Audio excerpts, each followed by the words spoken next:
La CAN, pour moi, vraiment, c'était énorme. C'était une expérience incroyable, incroyable.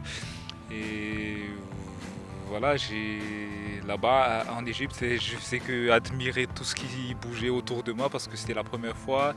Il y avait des trucs que j'ai jamais vus auparavant depuis que j'ai joué au foot. Et voilà, tout ce que je pourrais vous dire, c'était énorme, la CAN. Et j'aimerais vraiment y participer à chaque fois. Est-ce que tu as conscience d'avoir marqué l'histoire de ton pays? Franchement, oui.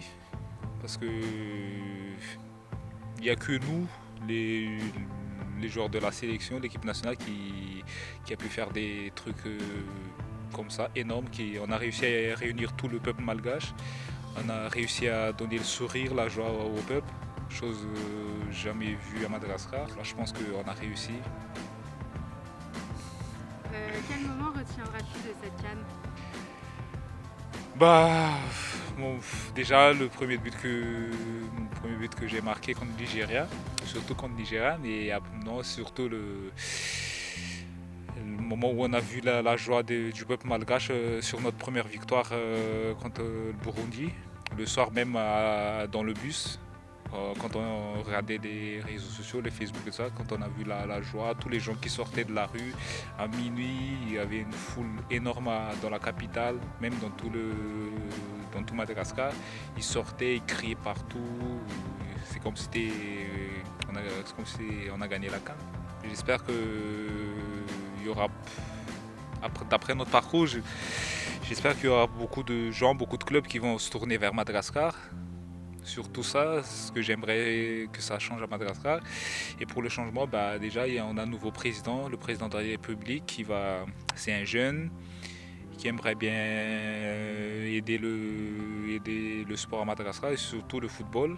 Parce qu'il était content de notre performance et il nous a dit qu'il allait faire plein de choses pour Madagascar au niveau sport, que ce soit football ou autre chose. Et je pense qu'il y aura beaucoup de changements à partir de cette canne-là. Samuel Eto'o est venu en visite lundi dernier et il t'a parlé de la CAN. Quelle a été ta réaction et qu'est-ce qu'il t'a dit? Bah déjà, j'étais vraiment content de le voir ici au Paris FC et le conseil qu'il nous a apporté parce qu'on s'est vu vite fait en Égypte. Et là, j'ai eu même ne serait-ce qu'une ou deux minutes avec lui, c'était vraiment une fierté pour moi. Il était content de notre performance, il nous a un petit conseillé. Et voilà, et je pense que c'est un très bon conseil. Et c'est ce qui nous manquait en Égypte, ce qu'il nous a dit.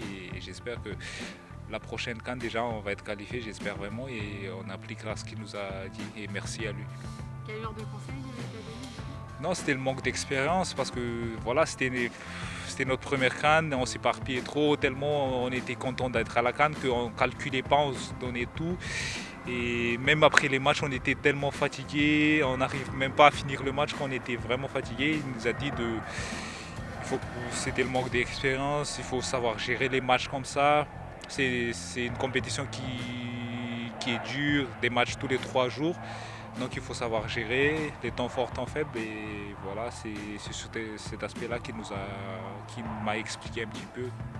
Est-ce que cette expérience internationale va t'apporter un plus au quotidien au Paris FC? Ouais, franchement, oui. Même à mon âge, là maintenant, bah, j'ai réussi encore à acquérir des expériences là-bas. Surtout sur le terrain et en dehors du terrain. Parce que voilà, j'ai appris que si on veut gagner des matchs, il ne faut pas être une star, mais il faut être solidaire avec tout le monde, il faut se donner.